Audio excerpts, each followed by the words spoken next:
జై గురుదత్త అందరికీ నమస్కారం. ఈరోజు మీకు మనసుల మాటలు తెలుసుకునే ఒక అద్భుతమైన యంత్రం గురించి చెప్తున్నాను. ఇదే యంత్రం ఇంతకుముందు మీకు స్వప్నంలో తెలుసుకునే విధంగా చెప్పాను గదా! ఇదే యంత్రంతోని మనసుల మాటలు తెలుసుకునేది చెప్తాను. అది ఎలా ఏందనేది పూర్తి వివరాలు చెప్తాను. వీడియో పూర్తి చూసి మీకు మీరు చేసుకొని ఉపయోగించుకోవచ్చు. అన్ని ఐటెమ్‌లు కూడా దొరుకుతాయి. కొంచెం కష్టపడితే అవన్నీ తెచ్చుకొని చేసుకోండి. దాని రిజల్ట్, దాని పవర్ ఏందనేది మీరు చూడండి. ఓకేనా? అయితే మనుషుల మాటలు తెలుసుకోవాలి అనంటే ఫస్ట్ దీనికి చిన్న పూజ ఉంటది. ఆ పూజ విధానం గూడా చెప్తాను. అది స్వప్నంలో కాదు. ఇంతకుముందు చెప్పిందేమో స్వప్నంలో తల కింద పెట్టుకుంటే స్వప్నంలో తెలుస్తది. ఇది అట్లా కాదు. మీరు ఒక మనిషి ఎదుటకి మీరు పోయినా లేదా ఏదైనా మనిషి ఎవరైనా సరే ఆడవాళ్ళు గాని, మగవాళ్ళు ఎవరైనా గాని మీ ముందుకొస్తే వాళ్ళ మనసులో ఏముంది అనేది మీకు తెలుస్తదనమాట. ఓకేనా? ఆళ్ళ మనసులో ఏమనుకుంటారు అనేది మీకు తెలుస్తది. ఇదే యంత్రంతోని. అది ఏ విధంగా చేయాలి ఏందనేది పూర్తిగా చెప్తా. దయచేసి పూర్తిగా ఇని చేసుకోండి. ఓకేనా? ఈ యంత్రాన్ని ఆదివారం అమావాస్య రోజు కస్తూరి లేదా గోరోజనంతోని లేదు ఇవి దొరకలేదు అంటే మనకి గులాబీ పువ్వు మరియు కుంకుమ పువ్వు ఈ 2 కలిపి ఆవు పాలు కలిపి యంత్రాన్ని భుజపత్రం మీద రాయాలి. ఓకేనా? యంత్రాన్ని భుజపత్రం మీద రాసి దీన్ని పూజ మందిరంలో పెట్టాలి. ఓకేనా? పూజ మందిరంలో పెట్టేసి దీనికి 3 డేస్ పూజ అనేది చేయాలి. ఓకేనా? 3 రోజులు పూజ చేయాలి. ఎలా అంటే గుగ్గిలం ఉంటది గదా! మనకి షాపులలో దొరుకుతది గుగ్గిలం. ₹50 పెడితే ఈజీ‌లో ఇస్తారు. అయితే ఆ గుగ్గిలం అనేది తీసుకురావాలి. తీసుకొనొచ్చి ప్రతిరోజు గూడా దీనికి ధూపం అనేది వెయ్యాలి. 3 డేస్ గూడా. పొద్దున, సాయంత్రం జస్ట్ ఒక 5 నిమిషాలు ధూపం ఎయ్యాలి. దీనికి ఏం జేయాల్సిన అవసరం లేదు. ధూపం అనేది వెయ్యాలి అంతే.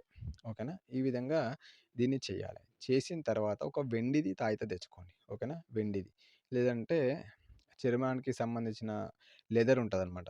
తోలు తాయెత్తులు గూడా చేసేవాళ్ళుంటారు. ఒకప్పుడు అది ఉండేది. ఇప్పుడు చాలా కష్టం దొరికేది. ఒకవేళ అది ఉంటే అది తెచ్చుకోండి. లేదంటే వెండిది తాయెత్తు తెచ్చుకోండి.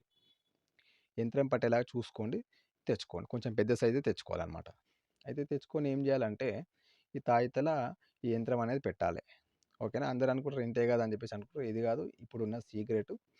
అయితే ఏం జేయాలి మనకి గుడ్ల గూబ అనేది తెలుసు. చాలా మందికి తెలుసు. గుడ్ల గూబ అనేది తీసుకురావాలి. ఇది తాంత్రిక శాస్త్రం అనమాట. ఓకేనా? ఈ తంత్ర విద్య ఇదంతా ఇదే విధంగా ఉంటది. గుడ్ల గూబని తీసుకురావాలి. అది గూడా సేమ్ ఆదివారం, అమావాస్య రోజు మాత్రం తీసుకురావాలి. ముందు రోజు తెచ్చి పెట్టుకోవచ్చు. చేసే పని మాత్రం ఆదివారం, అమావాస్య రోజు చేయాలి. ఏం జేయాలంటే దాన్ని అంటే చంపేసేయాలి. ఓకేనా? దాన్ని చంపేసి ఏం జేయాలి, దాని బ్రెయిన్ అనేది తీయాలి. ఓకేనా? దాని బ్రెయిన్ అనేది తీయాలి. బ్రెయిన్ తీసేసి దాన్ని ప్రతిరోజు యంత్రం మీదనే పెట్టాలి దాన్ని గూడా. ఓకేనా? పెట్టేసి ప్రతిరోజు దానికి ఈ యంత్రానికి కలిపి ధూపమెయ్యాలి 3 రోజుల దాకా. ఓకేనా? 3 డేస్ ధూపమెయ్యాలి.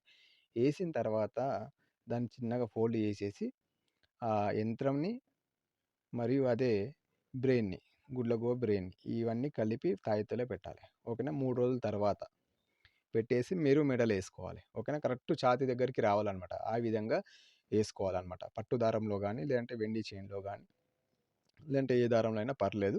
వేసుకోవాలి. తెగిపోకుండా చూసుకోవాలి. ఒక్కోసారి తెగిపోయిందా మళ్ళా పనిచేయదు. ఓకేనా? ఇది కరెక్ట్ ఛాతీ దగ్గరకొచ్చేలాగా చేసుకోవాలనమాట. ఓకేనా? ఈ విధంగా ఏసుకొని దీనికి రోజు గూడా ధూపం చూపించుకోవాలి. అది మీ శరీరానికి తాకాలి. ఓకేనా? శరీరానికి తాకకుంటే పని జేయదు. శరీరానికి తాకాలనమాట. దీంట్లో చాలా సీక్రెట్స్ ఉంటాయి.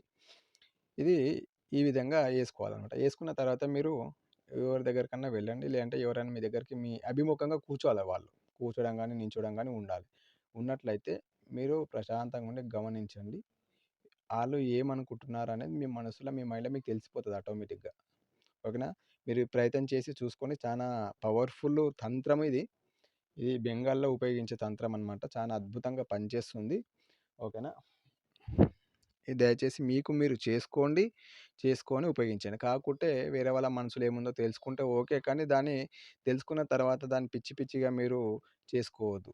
ఓకేనా? ఎందుకంటే చాలా రహస్యాలు గూడా తెలిసిపోతాయి గాబట్టి దయచేసి దాన్ని మీరు బ్లాక్‌మెయిల్ చేయడం గాని, అలాంటి పనులు చేయకండి దయచేసి. దానివల్ల మీకే పాపం తాకుతుంది. మళ్ళా దేవుడు గూడా మిమ్మల్ని క్షమించడు. ఓకేనా? ఆ కర్మ అనేది మీరు ఖచ్చితంగా అనుభవించాల్సొస్తది. దాని ద్వారా మీకు పాపం ఖచ్చితంగా తాకుతుంది. ఓకేనా? మీరు మనుషుల మాటలు తెలుసుకోండి. తెలుసుకొని ఆళ్ళకి సాయం చేయడానికి ప్రయత్నం చేయండి. లేదంటే సప్పుడేక ఊకోండి. అంత మటుకే గాని ఏదో బ్లాక్‌మెయిల్ చేయడం, లేకపోతే ఇంకేదో చేయడం అలాంటివి దయచేసి చేయకండి. ఓకేనా? ఈ వీడియో నచ్చినట్లయితే లైక్ చేయండి, షేర్ చేయండి, సబ్స్క్రైబ్ చేసుకోండి, బెల్ ఐకాన్‌ని టచ్ చేయండి. ఎలాంటి ప్రాబ్లమ్స్ ఉన్నా సరే, మీరు ఎలాంటి సాధన నేర్చుకోవాలన్నా గానీ ఖచ్చితంగా నేను హెల్ప్ అనేది చేస్తాను. స్క్రీన్ మీద కనిపించే నంబర్‌కి నాకు ఫోన్ చేయండి. ఓకేనా? జై గురుదత్త.